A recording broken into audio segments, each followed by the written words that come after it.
Sudden గా బాగా భయాందోళన వచ్చిందా, మరి ఇది ఫియరా, పానిక్ అటాక్, పానిక్ డిజార్డర్, ఈ మూడింటికి తేడా తెలుసుకుందాం. Hi, this is doctor Sushmita Gajula, psychiatrist.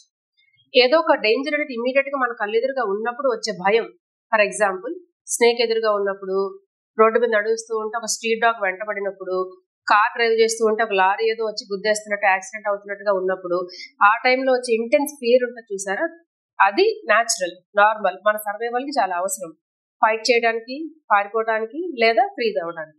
కానీ పానిక్ అటాక్ అనేది ఏదైనా ముప్పు జరుగుతుందేమో అని ఊహించుకుని, ఆ టైంలో ఇమీడియట్ గా డేంజర్ అంటే కంటికి కనిపించదు, మనకు తెలియదు కూడా. ఊహించుకోవడం వలన వచ్చిన ఇంటెన్స్ ఫియర్. మన బ్రెయిన్ లో ఎమిగ్దాల్ అనే ఒక సెంటర్ ఎదురుగా ఉన్న డేంజర్ నే కాదు, ఊహించుకున్నా సరే అది ఒక డేంజర్ గా డిటెక్ట్ చేసి బాడీలో రియాక్షన్స్ ఇస్తుంది. అది పానిక్ అటాక్.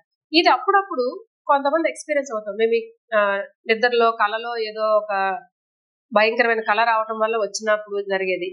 ఇది 1 or 2 times ఇట్స్ ఓకే. కానీ రెగ్యులర్ గా జరుగుతుంది, సివియారిటీ పెరిగింది, ఫ్రీక్వెన్సీ పెరిగింది, నెలలు కాస్త రోజులు అయ్యాయి, రోజులో 4-5 సార్లు వస్తుంది, రెగ్యులర్ యాక్టివిటీస్ కూడా డిస్టర్బ్ అవుతున్నాయి. దీంతో పాటు మళ్ళీ పానిక్ అటాక్ వస్తుందేమో అని మధ్యలో ఎపిసోడ్ కి మధ్యలో ఒక తెలియని అలజడిగా ఉంటుందన్నమాట. కంగారుగా వస్తుందేమో దీని వలన ఏ పని చేయలేము. అప్పుడు పానిక్ డిజార్డర్ అంటారు. ఫియర్ అనేది సర్వసాధారణం, దానికి ఎటువంటి హెల్ప్ అక్కర్లేదు, నార్మల్ గా మనకుండే ఫీలింగ్. కానీ పానిక్ అటాక్స్ మరియు పానిక్ డిజార్డర్ అనేది మటుకు మానసిక సమస్య. దీనికి హెల్ప్ ఉంది.